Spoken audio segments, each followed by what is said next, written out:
Welcome again to Unbox Burrito. I have a Nintendo Switch controller made by EasySMX. The good people there decided to send me a controller for me to review for you guys. The company has a whole bunch of different designs that you can see here, and you can order them online. They gave me a discount coupon code for you guys to use if you're interested in buying any of these pretty cool designs. In the checkout, you can put Unbox Burrito as a discount coupon and you'll get some money off. I am not entirely sure how long this coupon code's gonna last. You have to use it before it runs out. So the shipping and handling kind of beat up the box a bit. Let's open it up.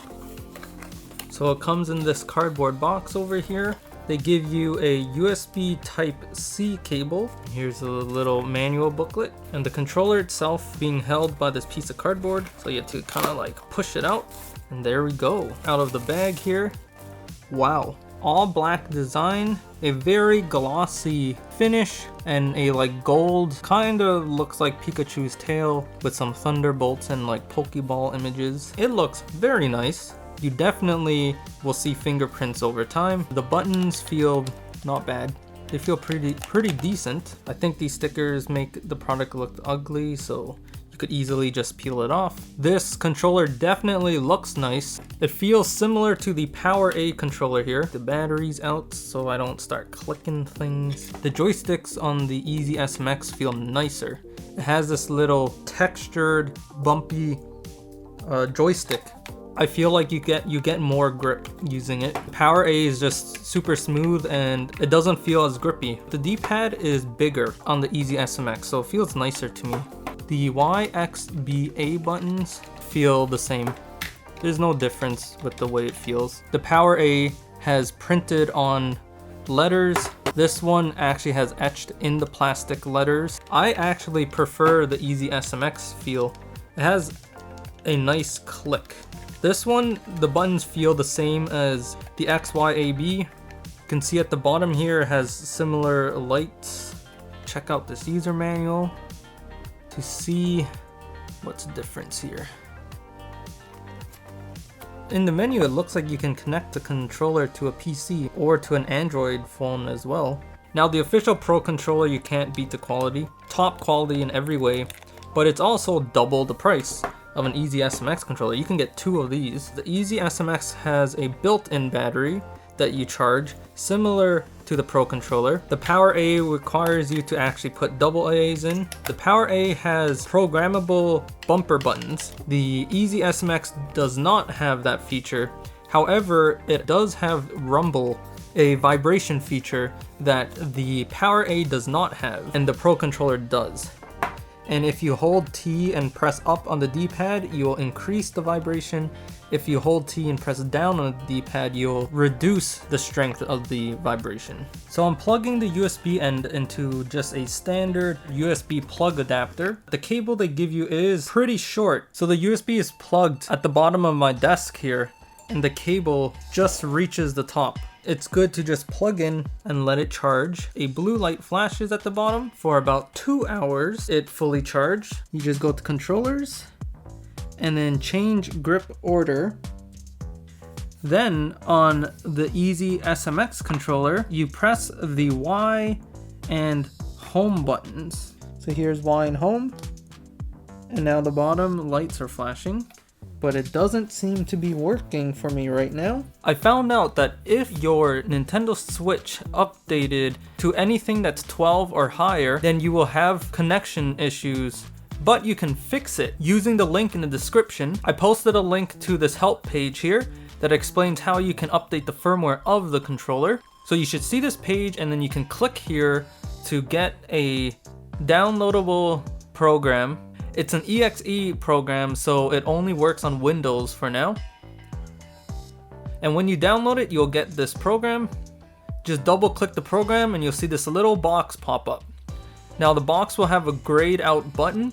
So what you have to do is plug the USB into your computer, and then while clicking and holding down on the left joystick L3 button, you pop in the USB to the top of the controller, and it will connect to your computer in firmware update mode, and then the gray button on the box should highlight to be a clickable black button. Then all you do is click on the button, and in a few seconds it successfully updates the firmware of your controller. And now the controller should connect. So my console's low on battery. What? And then now with your updated firmware controller, you hold Y and the home button, and you hold it till the lights start flashing, and then within about 10 seconds, I'm going to show you in real time here, the controller is searching for the system and vice versa. And there you go, you can see it says it's paired.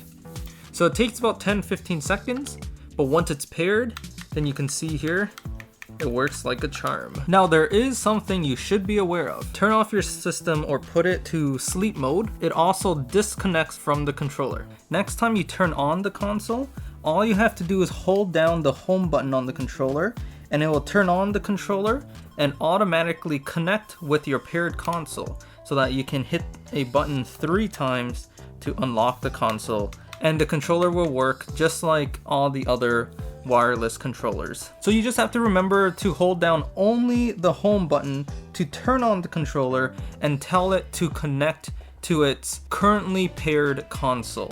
It's only if you want to connect to another console, you have to hold Y and the home button in the same time to disconnect with your current console and then to pair with a new console.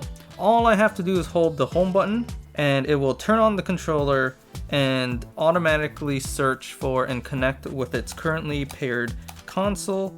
A quick and easy connect starts working right away. I wanted to let you guys know of that feature because it took me way too long to realize that. So far so good. All the buttons seem to be working. The buttons don't feel that bad. It feels just like any third-party controller. However, the controls are very smooth. I would say that these joysticks are totally worth it. It feels just as comfortable as playing with the Power A controller. The only difference would be the triggers. You can see the Power A controller. The Z, L, and ZR are smaller buttons. And here you get very nice big buttons. There's a slight curve here, so it's easier for your finger to hit the trigger quickly. Yeah, I feel just as comfortable playing using this controller as the Power A. Like, the joysticks have better grip than the Power A, and it feels just as smooth or even smoother. On the settings, it says that the vibration is off. Turn it on, and oh yeah, I can feel that vibration. These controllers have a nice rumble feature. It looks like there's 4 settings for the rumble. So if you hold it and you press up once, it's on the first level of rumble. You can feel it very little, but it's like hardly there. So you press it again, you're like at level 2 now, and now the rumble feels pretty decent. And then you press it a 3rd time, and the 3rd time actually feels like a normal vibration strength. And then pressing it for a 4th time, I don't know if you can hear that, but it's like overcharging the rumble. Now the rumble is really strong.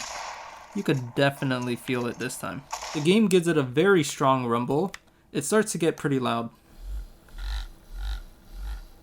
If you're playing games with headphones or like blasting the game through the speakers, then you probably won't hear the rumble at all. So here in the manual it says that there's a turbo button feature that has something to do with the T button. Apparently it says you can pair the T button with another button so that when you press it, it's like rapid fire pressing that button you paired it to, but for the life of me I can't get it to work, so I'm not really sure how that feature does work, but honestly I don't really care. This T button basically just for vibration strength, that works totally fine. This is Zelda Breath of the Wild here, and I just want to show that the controller does in fact have the 6-axis tilt control movements, so you can aim your bow by just tilting the controller instead of using the joystick. So it does have that feature.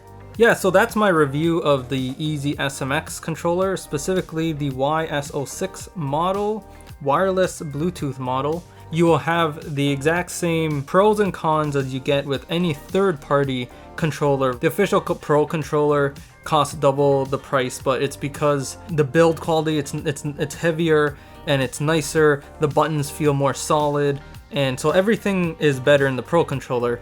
The only con is it's like $90 price tag.